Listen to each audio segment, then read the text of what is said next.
Dear students, आज हम अपने इस एजुकेशनल ब्लॉग में जो टॉपिक लेकर के आए हैं वो है मैटर यानी पदार्थ। मैटर होता क्या है, इसके अलग अलग जो स्टेट्स हैं वो कौन कौन से होते हैं, वो सब चीज़ें अब हम आपको इस ब्लॉग में बताएंगे। जैसा कि आप सबको पता है कि क्लास 9th में केमिस्ट्री का ये एक टॉपिक भी है, एक चैप्टर भी है, मैटर। तो जैसा आप सभी जानते हैं, आपने पढ़ा होगा बच्चों की मैटर क्या होता है। Anything that has mass and occupies space.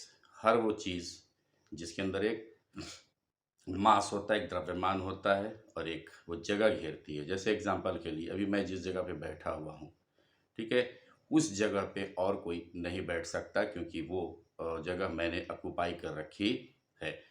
उसी तरीके से अब अगर आप एक गिलास पानी है, पूरा वो लबालब भरा हुआ है, तो उसका एक वो अगर उसमें एक बूंद भी और पानी डालने की कोशिश करेंगे तो वो जो पानी आ जाएगा वो एक बूंद नीचे गिरेगा, तभी उस जगह को वो घेरेगा। तो इस तरह से हम कह सकते हैं कि, या उसी तरीके से बैलून में, बलून अगर उसमें हवा नहीं भरी हुई है तो वो पिचका हुआ है, लेकिन जब हम उसमें हवा भरते हैं तो वो फूलता है, धीरे धीरे फूलता जाता है। जब तक उसमें कैपेसिटी होती है स्ट्रेच होने की, फैलने की, तब तक वो जगह को, यानी जो हम हवा भर रहे हैं वो हवा को वो लेता रहता है। लेकिन जैसे ही उसकी कैपेसिटी खत्म हो जाती है तो वो बर्स्ट कर जाता है।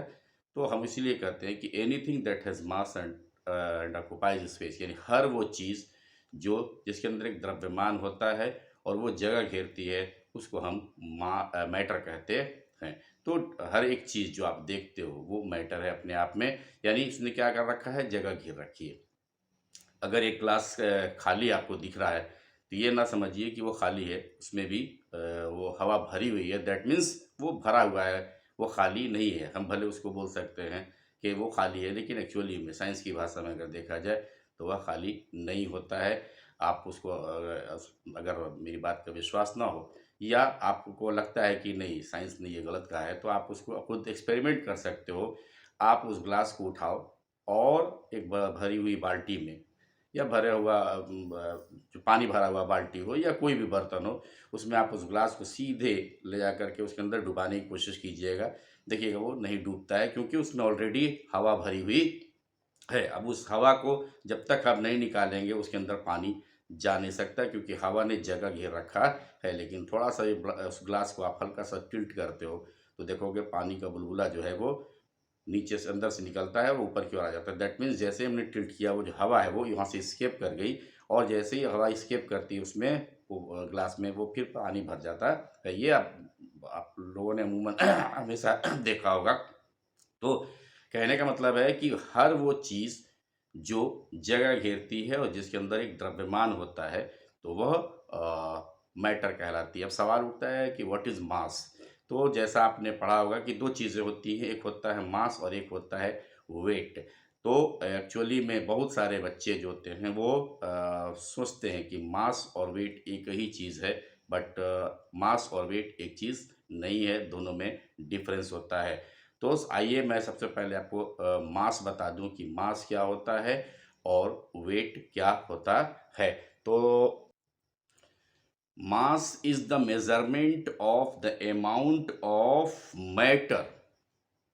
मास क्या होता है, किसी भी पदार्थ में, किसी भी वस्तु में जितने भी मैटर यानी जो पदार्थ होते हैं उनकी जो अमाउंट होती है, वह उसकी जो गणना होती है, उसकी जो मेज़रमेंट होती है, उसको हम मास बोलते हैं। जबकि वेट क्या होता है, weight is the force by which the object is attracted toward the centre of the earth. यानी कोई भी जो वस्तु है उसको पृथ्वी का जो केंद्र से अपनी तरफ खींचता है, सेंटर की तरफ खींचता है, तो जिस बल के साथ, जिस फोर्स के साथ खींचता है, उसके मेजरमेंट को हम लोग वेट बोलते हैं। तो there is a great difference between mass and weight. ये कभी भी कंफ्यूज मत हुई है कि दोनों एक ही चीज़ है।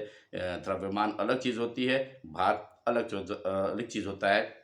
द्रव्यमान की जब हम बात करते हैं तो यह कभी चेंज नहीं होता, ठीक है, ये हमेशा एक जैसा होता है। हाँ, अगर चेंज इसमें देखने को मिलता है तभी जब बहुत अधिक मात्रा में या तो एनर्जी को दिया जाएगा या लिया जाएगा। when a tremendous amount of energy is given out or taken in, then we can see the change in mass. Otherwise generally हम मास में चेंज नहीं देखते हैं। अगर हम हमारा मास कुछ है यहाँ पे, तो वो चंद्रमा पर भी जाएंगे तो वहाँ पर भी वही मास होगा।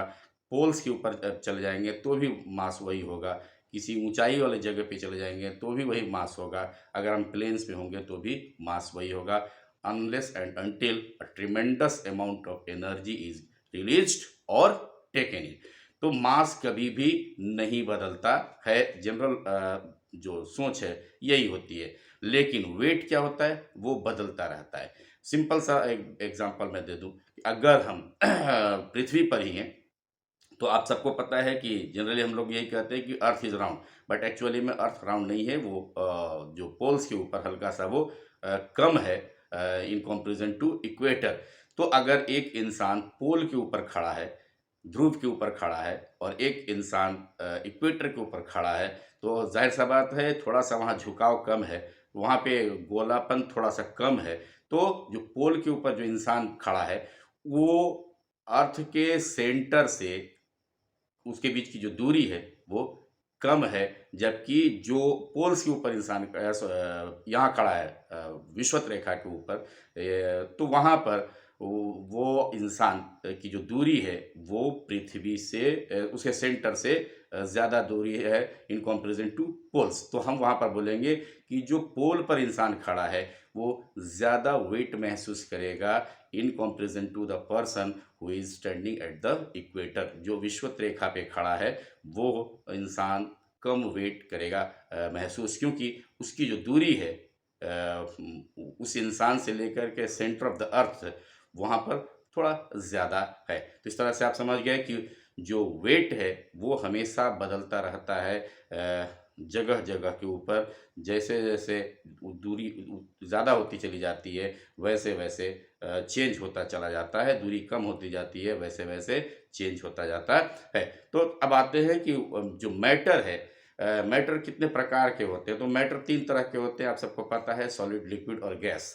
और सॉलिड का जो हम डिफिनीशन जब बोलते हैं, तो सॉलिड क्या होता है, वो सब्सटेंस होता है जिसका एक डिफिनिट वॉल्यूम होता है और एक डिफिनिट शेप होता है। लिक्विड का जो जब हम डिफिनीशन बोलते हैं तो वो सब्सटेंस होता है जिसका डिफिनिट वॉल्यूम तो होता है बट डिफिनिट शेप नहीं होता है। उसी तरीके से जो गैस की जब हम बात करेंगे तो गैस के बारे में भी हम सब जानते हैं कि ना तो इसका डिफिनिट वॉल्यूम होता है ना डिफरेंट शेप होता है। तो आखिर ये ऐसा क्यों होता है, आज मैं आपको इस ब्लॉग में बताना चाहूँगा।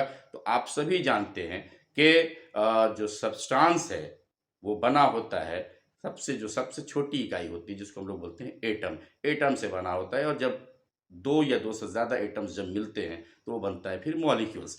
और हर मॉलिक्यूल्स के बीच में एक फोर्स होता है जिसको हम लोग बोलते हैं इंटरमॉलिक्यूलर फोर्स।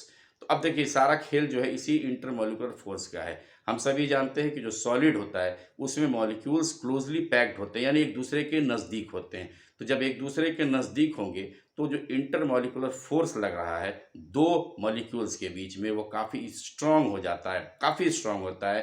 यानी कहने का मतलब है कि इनके बीच में जो सॉलिड पार्टिकल्स होते हैं उनके जो मैटर्स होते हैं वो काफ़ी नज़दीक नज़दीक होते हैं। तो जो काफ़ी नज़दीक होते हैं ये बिल्कुल कह सकते हैं कि सटे हुए हैं, तो जो फोर्स ऑफ अट्रैक्शन है उनके बीच में इंटरमॉलिक्यूलर फोर्स का वो काफ़ी स्ट्रांग होता है। इस वजह से जो बॉन्ड बनती है उनकी काफ़ी अच्छी होती है।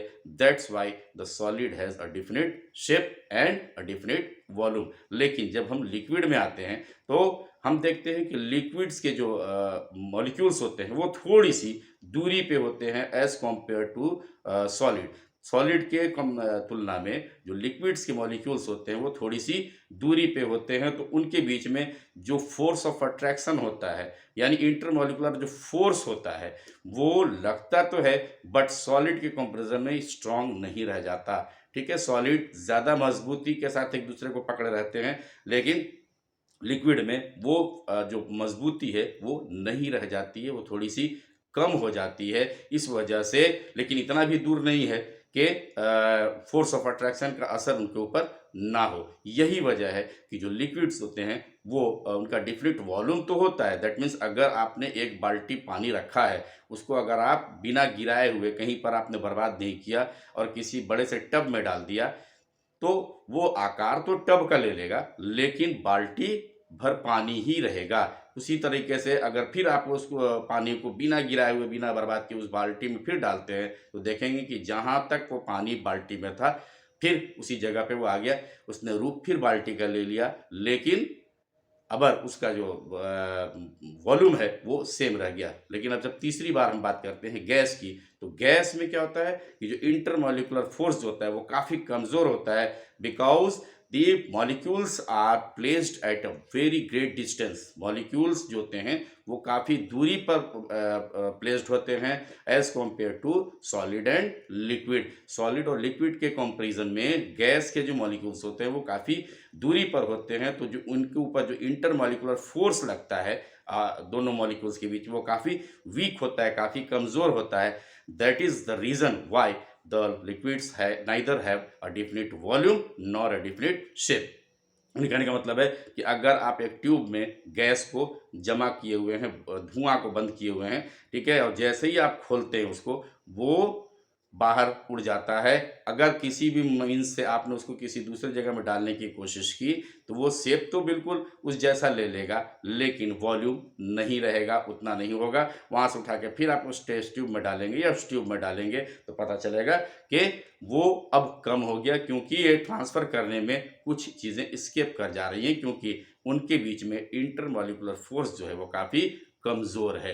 तो इस तरीके से मैंने आपको एक सिंपल भाषा में समझाने की कोशिश की, why the solids have a definite shape and a definite volume, why the liquid has a definite volume but not a definite shape, and why the gas has neither the liquids definite shape nor the definite volume. तो उम्मीद करते हैं कि मेरा जो आज का ये ब्लॉग था वो आपको जो भी कंटेंट्स मैंने दिया आपको समझ में आया होगा। प्लीज़ अगर पसंद आया हो तो आप इसे लाइक कीजिए, शेयर कीजिए, और अगर आप नए हैं तो प्लीज़ इसको सब्सक्राइब कीजिए। अपने दोस्तों को भी हमारे इस चैनल को सब्सक्राइब करने के लिए कहिए। फिर अपने इस एजुकेशनल ब्लॉग में एक नई टॉपिक के साथ हम आपके साथ फिर रूबरू होंगे। तब तक के लिए गुड बाय, टेक केयर।